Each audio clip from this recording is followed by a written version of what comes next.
hate that. Film me like flying off and hurting myself. So complicated. Life is complicated, but it's good because humans enjoy the struggle. The thing isn't centered now. Hey, there we go.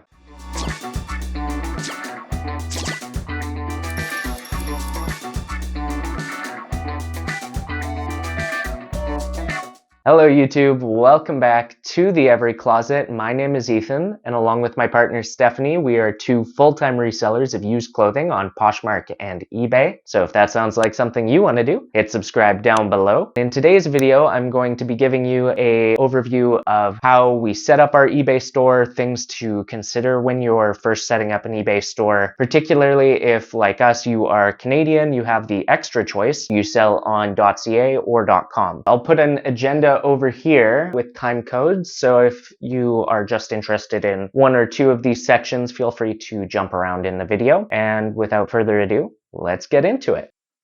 So the first thing we're just going to talk about is why we chose to sell on .com as opposed to .ca for eBay. Basically, two reasons. The first is there are just more buyers on .com, and a lot of them will, if you're selling on .ca and you have your items listed as being in Canada, some buyers will just see that the item ships from Canada, assume that the international shipping is going to be more expensive, which it is, and they'll click out of your listing. So we wanted to sell on .com. We felt pretty strongly about that. And while it was a bit of a headache getting it set up the first time, once our account was good to go, it was well worth it. The second reason is that the shipping is cheaper. If you have your items listed as being in Canada, shipping from a Canadian address, eBay is going to use that Canadian address to calculate any of your shipping. So even if you're not buying your postage through eBay, my guess is if your return address is in Canada, it's going to be more expensive to sell to someone in the States. So having our items listed under our US return address in California and shipping from Blaine, Washington allows us to take advantage of the lower postage rates through USPS. And I'll show you how we've set that up in our individual listings when we get to the cross-listing section of this video. But we've found that this works quite well for us, and those are kind of the main two reasons: is cheaper postage, and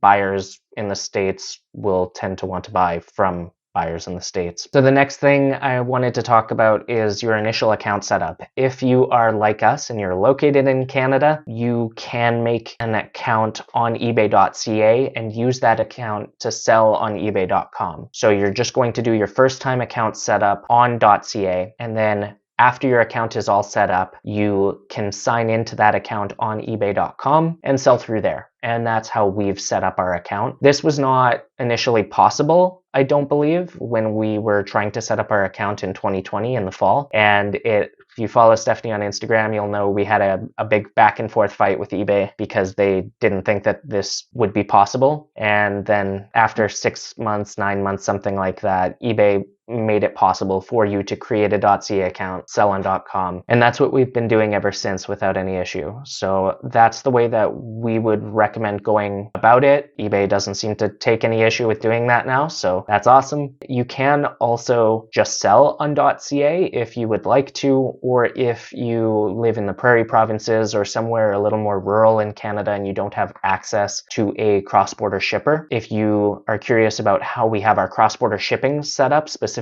I will leave a link in the corner of this video and down in the description to how to sell on Poshmark US from Canada. And in that video, we go into detail about how we found a cross-border shipper and how that sort of works. The long and short of it for this video is we have a US return address in California, and that is through Shipito. We have an affiliate link for them down below. And basically, they'll give you a free US return address, and you only pay if you get something shipped to them and they forward it to you in Canada. Otherwise, it's a free US return address. And yeah, we've had a good experience with them so far. So we have our US return address through them, and then we use DYK Post currently, though there are a couple of options in the Lower Mainland. If you're in BC, there's also options if you're in major metropolitan areas near the border for cross-border shipping. So that's kind of how we have our US shipping set up. Again, check out our Selling on Poshmark US from Canada video if you want more information about that. And the last thing I want to mention in the initial account setup portion of this video is eBay is more likely to suspend an account that is new and has activity that they deem remotely unusual. So be aware before you start selling on eBay. There are a lot of sellers who have not violated terms of service who get their account indefinitely suspended by eBay. They'll send you an email that's pretty scary. You're like, what did I do? I didn't do anything, and they suspended my account. I will say, having gone back and forth with eBay support, oftentimes you just have to call and get the right person who is willing to lift a finger to help you. eBay's customer support is not like Poshmark. It's not like Depop. It's not like these other platforms where their support is there to try and help you find a solution. eBay support, I genuinely believe, is there to be an impediment to selling. They would rather take a really strict hand on newer sellers to stifle the possibility of buyers being scammed, which it has its pros and its cons for eBay, but as a new seller, it's really frustrating. So I will say, if you run into trouble getting your initial account set up, or you get maybe your first 5 or 10 items listed and your account gets suspended, don't panic, don't give up. The live chat feature on eBay support is terrible. Call, talk to a real human, explain what you're trying to do. And if you know you haven't violated terms of service and you know what you're trying to do is a legitimate thing, try and talk to a real human at eBay support. And if they can't help you, hang up, call again, because they have a giant support team and someone there will be able to help you. It's major pain, but it is worth it to sell on eBay because it is such a large market. So that's all I'll say on the initial account setup. If you have questions about that, leave them down below, and moving right along. So the third thing we're going to talk about is shipping and our return policy. So how shipping for us works on eBay is we have flat fee shipping to the US and Canada, and we have that set up in all of our listings. We charge $8 as a flat fee to US buyers and $15 as a flat fee to Canadian buyers. Note that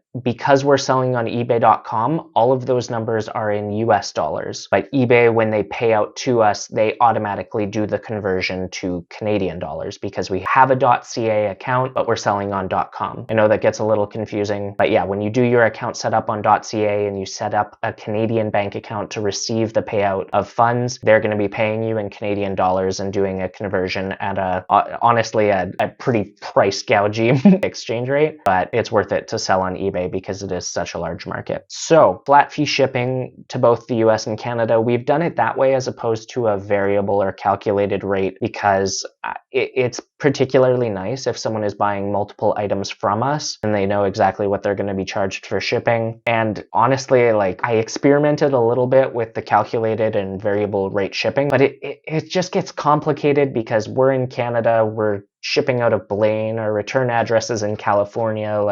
I think flat fee makes the most sense. And think of it from a buyer's perspective as well. A buyer just wants to be able to look at your listing and see exactly what they're going to pay in shipping. It's a nice round number. I honestly think it will result in more sales for you. So that's what we would recommend. And we landed on $7 to $8 as a flat fee for US because in general, we found that that's kind of the breaking point where it balances out the shipping costs when we buy our labels through USPS on eBay. I'll talk about after how we go about shipping our Canadian packages because we buy our labels, because we're located in Canada, we buy our labels directly from Canada Post, and then we manually input the tracking numbers into eBay when we get a Canadian sale, which is not often, but it does happen. Probably about once a month, we'll get one sale to someone in Canada, which is great. So if you are shipping to someone who's located in the States, you have a choice of a bunch of different shipping carriers when you go to buy your label on eBay. We have found that the best options are either USPS Priority or USPS Flat Rate.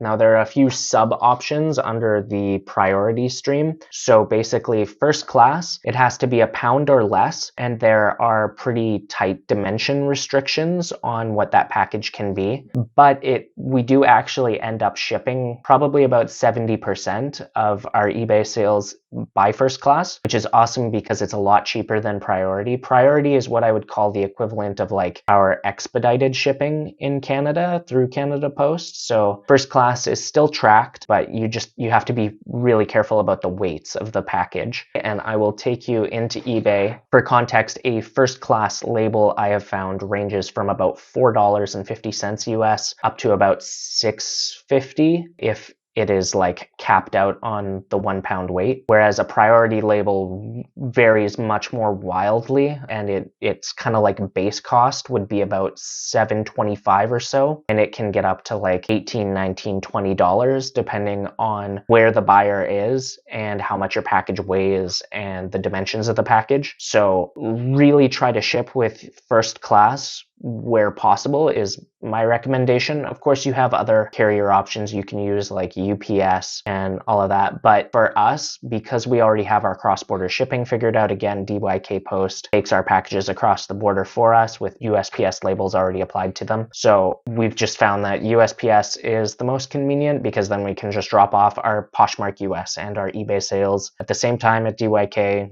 They'll start tracking that night and we're happy. So under USPS priority, there are a few other options that you can use to save money on your shipping as well. If you use a cross-border shipper that will give you the free USPS shipping supplies that Americans have access to, you can use flat rate envelopes and flat rate boxes to save, in some cases, up to like $10 on shipping, which is huge. So where that might come into play is, say you're shipping a package to Hawaii and it's just like a small sweater, right? It goes just over a pound, so you can't ship it by first class. And then if you go to buy a regular priority label for it, it could be up to about $15, $16 US, which isn't great. Or if you have access to the USPS shipping supplies, you can use a flat rate envelope or a padded flat rate envelope, which is a little bigger. It's about the size of your average poly mailer. You put your sweater in there. There's just a flat rate for it, which I believe is about $8 US. It can definitely save you money. Same thing with the flat rate boxes. The medium flat rate boxes are probably the type of priority shipping that we use the most. And we'll use those for shoes or the odd home goods. And the medium flat rate boxes, I believe, are around $13 US. So again, you can save quite a bit of money there,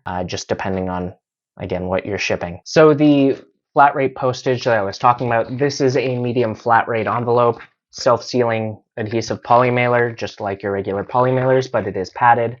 There is a non-padded version, but I found it's a little smaller. If you can cram something in this that weighs over a pound, it'll save you a fair bit of money on shipping. The medium flat rate box comes in 2 different sizes. I only have the one that's a little more rectangular here. There is one that's a little closer to a cube.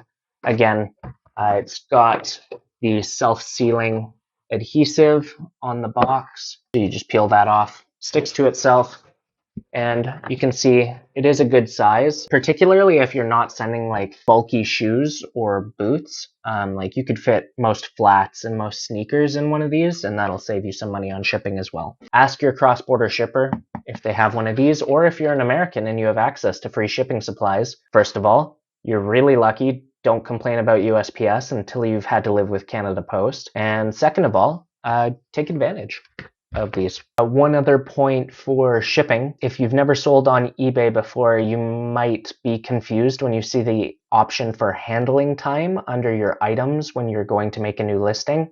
This is really important, and it's a consideration particularly if you're a Canadian seller or if for whatever reason you're not able to ship like every other day reliably. Your handling time, I think by default, is going to be 2 or 3 days. Now for us, because we're located in Canada and our cross-border shipper is a good like 45-minute drive one way just to get there, we ship our US packages twice a week. And so for us, that means assuming it tracks that same day later at night, there could be 4 days between an item selling and when we can ship it. And it's high for eBay. Just to give ourselves extra cushion, I put 5 days as our handling time for all of our listings. And that's because eBay will penalize you, is my understanding, if you go over your handling time. So your handling time is basically telling your buyer, hey, this is how long it's going to take me to process your order from the time that you purchase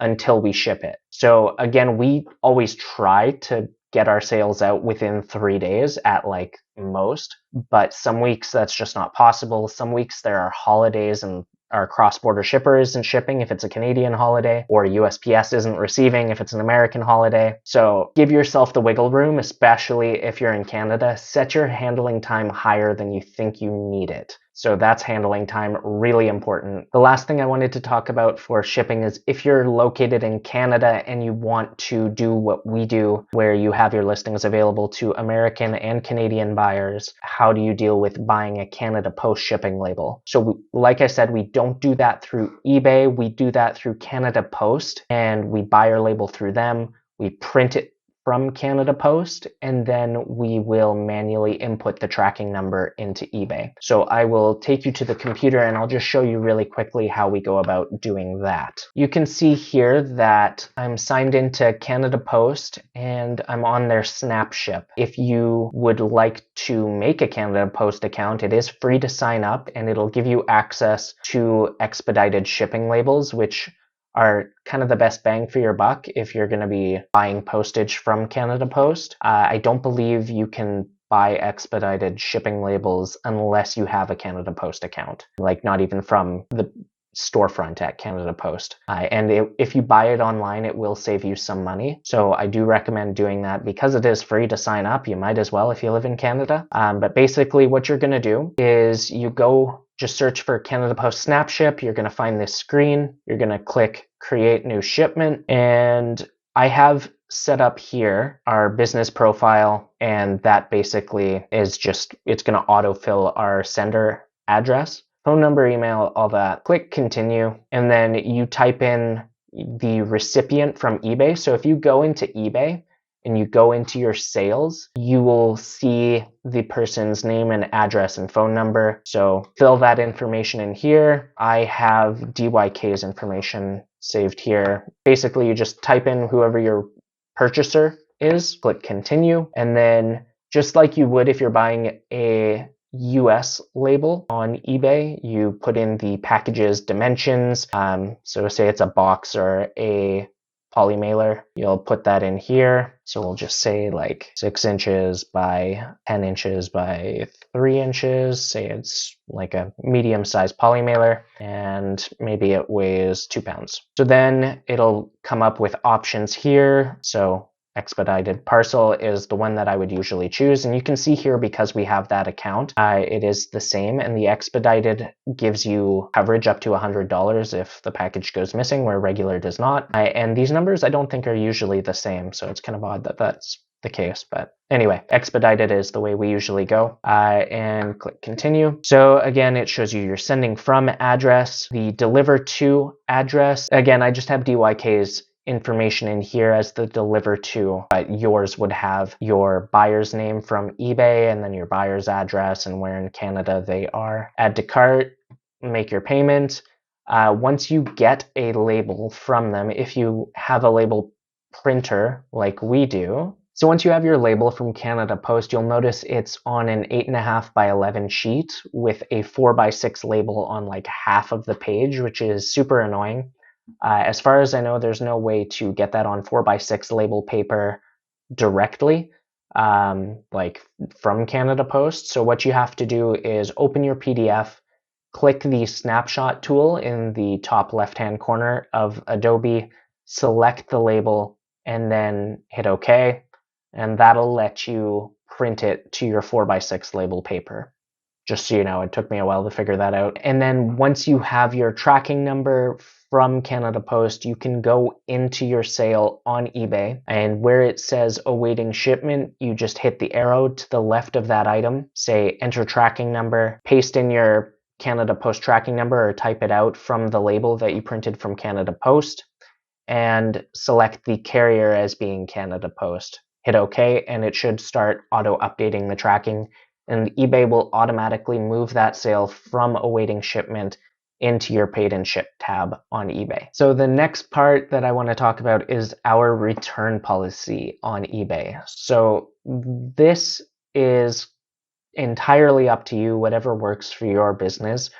For us, because we're in Canada, it costs us money to get our items back, even if the buyer pays for return shipping, because keep in mind, our return address is our Shipito return address in California. So that means if a buyer wants to return something, they have to contact us within 30 days to let us know they'd like to do a return. And then eBay will automatically say, okay, you have to ship it back to your seller.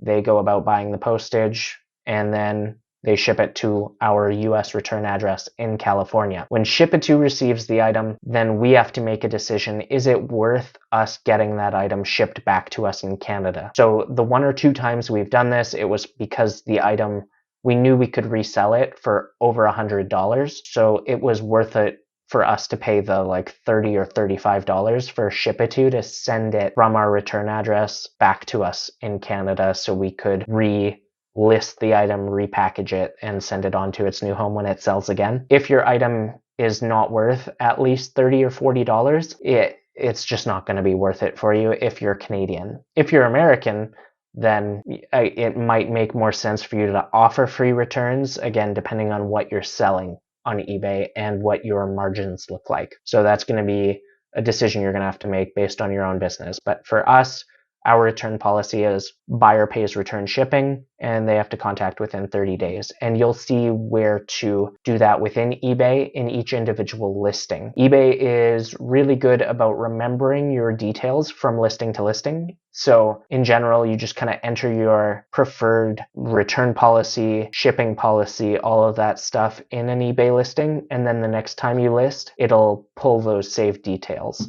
automatically. So you don't have to continually enter it to make eBay do that usually. The next thing I want to talk about is making your actual listings on eBay and what that looks like. Now, on your screen, you're going to see me cross-listing from Prime Lister to eBay, where it's going to pull all the details from our Poshmark listing. But I will go through each field on the updated eBay listing screen, just so you can see kind of what we use and how we fill in our listings. And if you would like to support our channel while using Prime Lister, it's a great inventory management tool. This isn't sponsored, but we do have an affiliate link with them. It's a service we really use to manage our inventory, and we love it. So you can find the affiliate link down below in the description, and I'll pop it up on screen. So I'm going to just show you here from our Prime Lister inventory panel. This is an item that we have listed on our Poshmark US and our Poshmark Canada closets. If you aren't using Prime Lister, that's okay. Just go to eBay and then go to your Sell tab and then say Create a Single Listing. So that's basically where we're going to start with Prime Lister. It's just going to save us a couple of steps. But again, if you're not using Prime Lister, that's okay. I'll just show you how the listing looks when we fill it out. So you can see here, Prime Lister automatically opens the tab and starts putting in some of the details, and it just takes a few seconds to start confirming details, putting photos in for us. But again, you could do this manually if you're not using Prime Lister, no problem. Okay, so Prime Lister has finished making this listing almost entirely ready for us, but I'll go through it from top to bottom for us here. So first thing to know about making listings on eBay. Stock photos may fly on Poshmark. They do not fly on eBay. And eBay is pretty strict about this. So delete all of your stock photos. Just save yourself the possibility of an account suspension or maybe even a permanent ban. No stock photos on eBay listings. Please don't do it. You will regret it, almost certainly. So this is the top of eBay's new listing tool. You have your photos and video up here. And the nice thing, if you don't use an application like Photo Room to remove the backgrounds from your images, you can do that directly from eBay here as well. Does an okay job, but it's not great. So we use Photo Room still when we're making our initial listing on Poshmark, and then it gets cross-listed to eBay. So next up, we have the item title. If you are entirely new to reselling, I'll just run through briefly how we make our titles. We have the brand name. We try to put in the style name of the item if we know what it is. And you can see here Stephanie's done that. The Ragged Lands Patchwork, blue cropped denim jeans, size 26. The custom label SKU. If you're curious how our inventory system works and you'd like to emulate it or change yours a little bit, you can check out our bin-based inventory system video. I'll leave a link to that in the description and up here. But basically, all of our items that we process get an SKU number. We pre-package them in cellophane bags, slap a number on the outside of it. That number doesn't change, and we don't touch that item again until it's time to ship it. So it has an SKU. Item category, you're going to put that in here if you didn't use Prime Lister, or sometimes Prime Lister will get it wrong. You just want to confirm your item category is correct. I don't usually use a second category unless it's something like Lulu leggings that are kind of athletic and kind of casual. You might want to put it under just women's clothing, pants, leggings, and then also under athletic leggings. But in general, I don't use a second category. Here, you put in your brand, you put in the style, you put in the type, size type. If it's not plus size or petites, it's probably regular. So you click that, you give it a second, and then Prime Lister and eBay will try to fill in the size automatically. Just make sure that matches the size on your tag. You can see here waist 26, so that's good. Color, department, again, just confirm it's either men's, women's, kids, whichever you're listing into. The fabric wash here, call that a medium wash probably, though it's kind of patchwork. If you have a lot of inventory to list on eBay, you want to save your time for the fields that people are actually searching for. So eBay does something kind of nice. They'll tell you how many recent searches there were for an item. So you can see here fabric wash had 262,000 searches recently, whereas pattern only had 15,000. So if you're going to be choosing where to put your energy, maybe don't, especially if it's ambiguous, focus on the ones that are being searched for the most.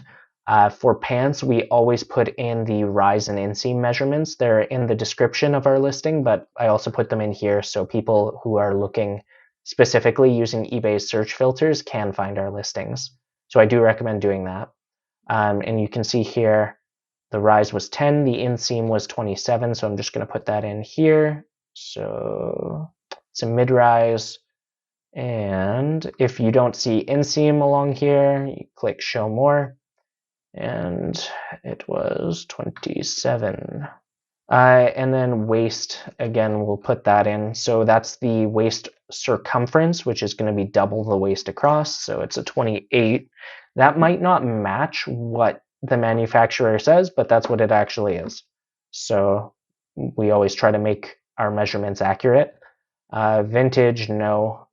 Trending means it has more recent searches than they're going to tell us about, as far as my understanding. Distress, there is some light distressing on this, so I will check that off as well, because people who want distressed will be searching for it. And that's probably it for all of the things that I'm going to put on here. The condition, if eBay doesn't autofill this, make sure you switch it to pre-owned if it's not new with tags, or new with tags and defects, whatever. And then I just copy that from our product description into there. On eBay, it's not as easy to make bundles, so I just replaced this bottom line from our Poshmark listings, and I swap it out for please check your measurements instead of bundling information. Now for the pricing. On Poshmark, it's a little easier to mass drop or raise prices through the app. So I tend to lower the prices a little bit on eBay from whatever it's listed for on Poshmark, because we're less likely to come back to eBay and update the prices later. So we'll call that maybe 62 instead of 70. Again, this is in US dollars, and eBay automatically does the conversion and pays us in Canadian. We only have one for sale. Auto accept offers of, I try to do about 20% or so. So if someone offers us within 20% of the listing price, eBay is just going to automatically accept that. But you do want to make sure you have allow offers checked. whether or not you fill in a minimum or auto accept offer, totally up to you. Minimum offer is basically if they don't offer you at least a certain amount, it's going to decline that offer automatically for you. I never do that because I don't want to put buyers off. I want to have the ability to counter offer even if they send us a really bad offer. And auto accept, again, totally up to you if you do that. You can also schedule your listings for a small fee, which we really never do. Shipping, so here we'll talk about some of the things that I mentioned earlier in the video when we were going over shipping costs. This is how our shipping looks on all of our listings. So you can see here the shipping method. It's a standard shipping, small to medium items, and the cost type is flat rate. And under domestic services, again, we're in Canada, but we're selling on .com and we have a US return address. Our items enter the US postal stream in Blaine, Washington. So domestic means US, it's not international. So domestic service, we have USPS first class, and that's because priority is the better version of first class. So we're basically, if we can't fit it into first class, we're doing a free upgrade to priority free. We're doing an upgrade for our purchaser to priority, but I want the buyers to assume they're getting first class and then be pleasantly surprised they're getting priority if they care about that sort of thing. But this is how it shows to the buyer as well. They know that they're getting USPS first class shipping when they buy from us, and they're paying $8. You can also check this box to make it free shipping. We never do that unless it's an expensive item like over $200 probably, 200 US. Rate table, first class domestic. Again, you can go in here, edit your rate table. I don't believe this makes any difference whatsoever if you set up flat fee shipping, but I might be wrong on that. You'll want to confirm it. And then down here, international shipping. If you are an American and you're selling to Canadians, or if like us, you are a Canadian, but you want to make your listings available to Canadians while having a US return address and cross-border shipping, you can check this box to offer international shipping. In here, you'll see the cost type. Again, I have flat rate. I have it set to $15, and again, that's US dollars. So a Canadian who looks at our listings will see ships from Blaine, Washington, and it ships to Canada for $15 US. That's how it displays, as far as I know, to Canadian buyers who look at our listings. Additional locations, I have it set to none because I have our rate table set to only Canada, and I have it set to expedited international shipping. Again, that's because on Canada Post website, as I showed you, we're buying expedited shipping labels. So in here, if we go to edit rate table, you can see that I have our shipping rate table set up expedited North America, Canada, and that's it. We don't have a standard or economy shipping rate. We just do expedited to Canada. Again, makes it nice and easy. When I first set it up, I had it set to 11, but then I overrode that in our listings and made it 15 because it wasn't quite covering enough of the shipping if it was going to Canada. And maybe I'll show you our rate table for US as well. This is what it looks like. So we have rate table, first class domestic, and you can name it whatever you want here. And it just shows it's standard shipping is what they call it. If you want to only ship by priority, that would be expedited. Again, I want to underpromise and overdeliver if we go over the first class weight and size limits. So the last thing under shipping is handling time. Again, this matters a lot if you want to keep your eBay account in good standing. Handling time is you telling eBay and your buyer how long it's going to take you to ship your item between the time that they order and when it starts tracking. So give yourself a little wiggle room here. eBay is always going to hound you to like decrease your handling time to make more sales. But at the end of the day, I would rather not have my eBay account be suspended than to overpromise and underdeliver, right? So we have 5 business days, but we always try to ship within 3. Sometimes that's not possible, as I mentioned. Sometimes there's US holidays, sometimes there's Canadian holidays, and our cross-border shipper isn't crossing even though USPS is open. You know, just life happens, and I would rather have a higher handling time. Scrolling on down, you'll see promote this listing. So we promote all of our listings on eBay. If you are unfamiliar, Promoting a listing basically means you're advertising through eBay, and so this means your listings will come up nearer to the top of search if someone's searching for something relating to your item. You can set your own ad rate here. I usually just leave it at whatever eBay has suggested, though I did set a campaign cap of 10%. If you don't want to do this or you don't want to mess around with the promoted listing tables yourself, don't worry about it, you don't have to, but just know that the suggested ad rate might go above 10%, and then you would be paying a lot of fees to eBay if that does happen and your item sells through a promoted listing. So basically what this means right now is with an 8.2% ad rate, that means if your item sells through a promoted listing on eBay, then they will charge you their regular fee plus selling fees for selling through the promoted listing of 8.2% of whatever the item sells for. So that's why I capped it at 10%. And then you can see here at the bottom there is the returns. Domestic and international returns are accepted, 30 days, buyer, money back. Payments are managed by eBay. And then because we're located in Vancouver in the Lower Mainland in Canada, and our cross-border shipper drives across to Blaine, Washington, and that's where our items start tracking from, I have our item location set as the Blaine, Washington zip code.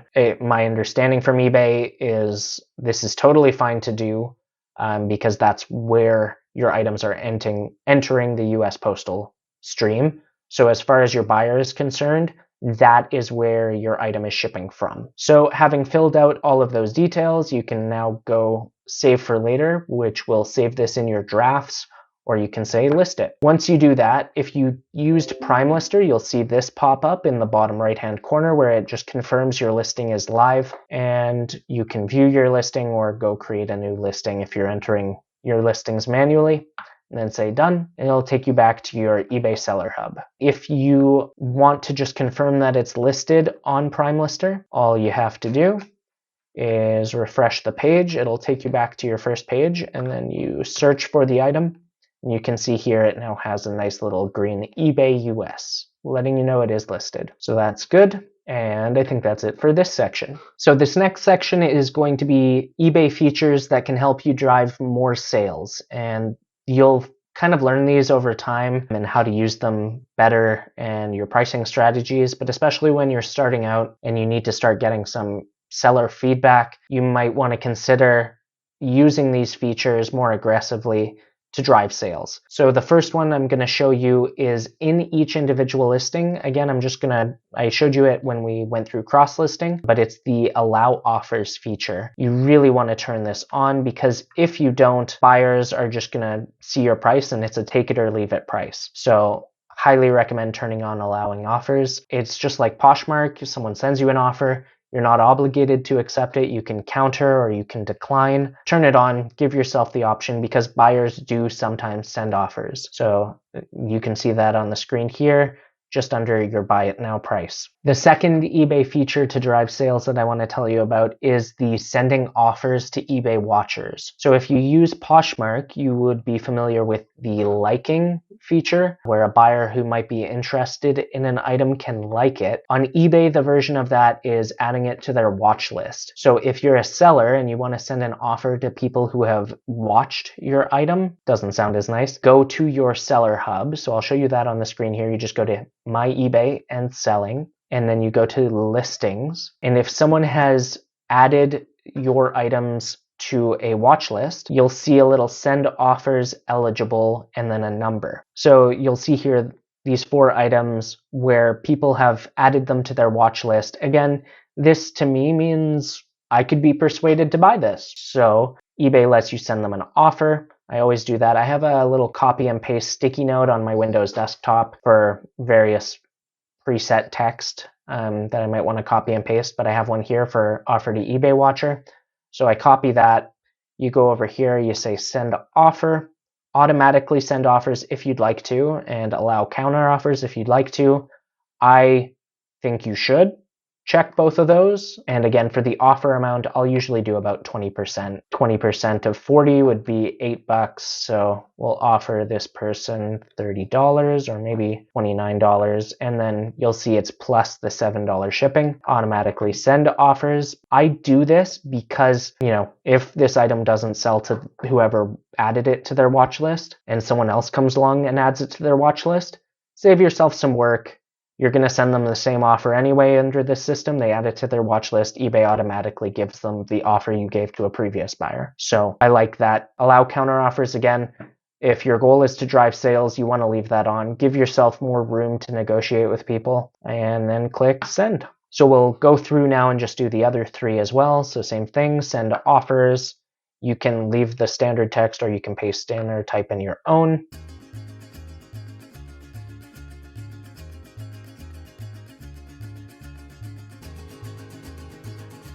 And send.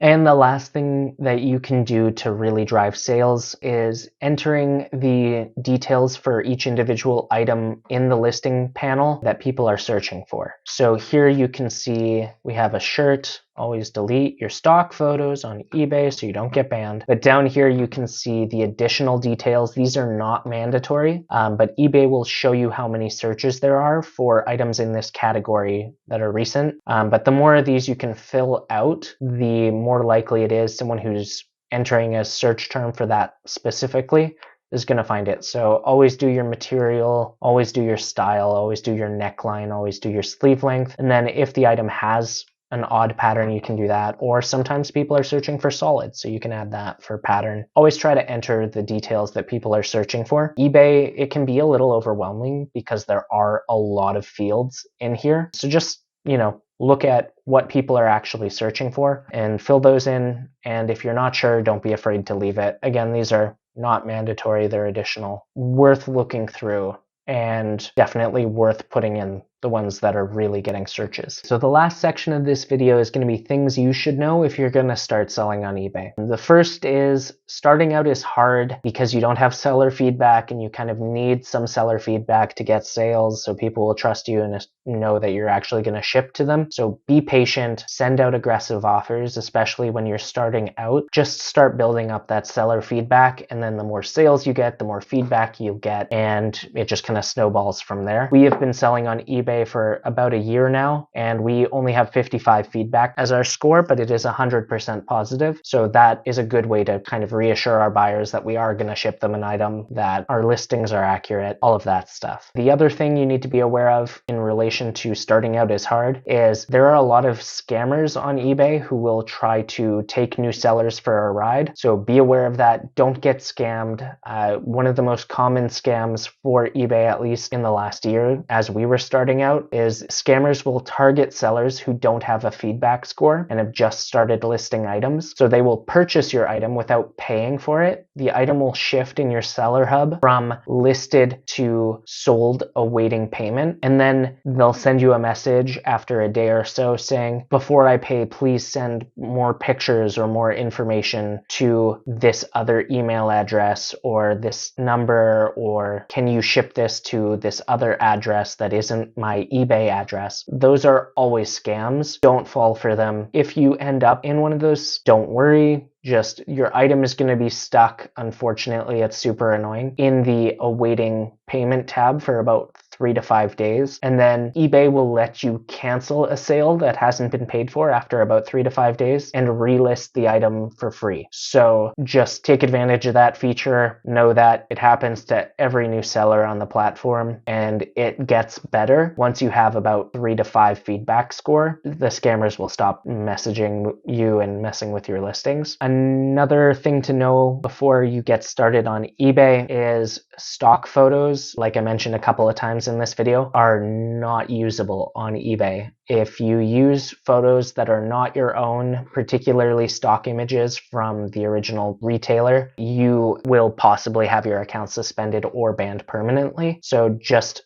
do yourself a favor and don't use stock images. This can be particularly tempting if you sell on places like Poshmark, where kind of everyone uses stock photos and it's more the norm. And if you're cross-listing from Poshmark to eBay, your listings might already have stock photos in them, as you saw when I was cross-listing from our Poshmark listings to eBay. So you have to go in, manually delete your stock photos before you list your item. Other things related to that, there are certain terms that you can use on other reselling platforms that eBay does not like. So one of those would be the term like new. Change that to excellent pre-owned condition, because I don't think eBay system will even let you complete a listing. If you try to click list, it'll say, we noticed that you selected pre-owned condition, but you also say the word new. This is misleading for buyers. So eBay will kind of crack down on sellers to protect the buyers on the marketplace. So again, try not to use any terms that could be remotely confused as misleading buyers. And the last thing that you need to know if you're going to start selling on eBay is about the VeRO program on eBay. So VeRO stands for Verified Rights Owner, and it relates to enforcement of intellectual property and IP theft on eBay. So brands can basically use VeRO to take down listings that they think violate their intellectual property. An exhaustive discussion of VeRO would take hours, and I'm by no means an expert on that, but there are a ton of really good resources relating to the VeRO enforcement system on eBay. I'll give you a few quick tips, but for more detailed information, do some Googling, find out more specifically about what terms in the categories you sell in might be more likely to have enforcement issues. There's a link in the description to a blog I found just going over the basics of VeRO, and that's from Zik Analytics or Zik Analytics. But yeah, definitely do your own research before you start selling, just so you have an idea of what some terms are that have gotten other sellers in trouble. There's a ton of information on this that is really easy to find. The basic no-nos that almost all sellers will advise you of on eBay: if something has Velcro on it, you cannot call it Velcro. Even if you're pretty sure that it is actual Velcro brand name, don't do it. So like, say you're selling kids shoes that have that sort of like Velcro attachment. If you're not 100% sure it's Velcro and it doesn't say Velcro anywhere along the actual like sticky portion of it, don't call it Velcro, or you could have your account suspended. This has happened to actual sellers as far as we can tell, and your listings can get taken down. So just save yourself the headache. There are other terms like that that are sort of like eBay landmines, and you want to just avoid landmines if at all possible. Same thing for, again, stock photos. Definitely don't use them on eBay. It's not worth the risk. There are other terms out there. Do yourself a favor, do some research into this VeRO system and some of the terms and things that can get you into trouble in your product descriptions and product titles, because you don't want to put work into an eBay store only to get permanently banned. So I think that's all I have for you. I hope you found this getting started on eBay video helpful. If you have any questions, please feel free to leave them in the comments down below, and we'll do our best to get back to you and give you a hand. If you found this video helpful, please hit subscribe, hit the like button. It does a lot to help us with the algorithm, especially as we're trying to really grow our YouTube channel in 2023. It would mean a lot to us. And otherwise, we will see you in the next video. Bye for now.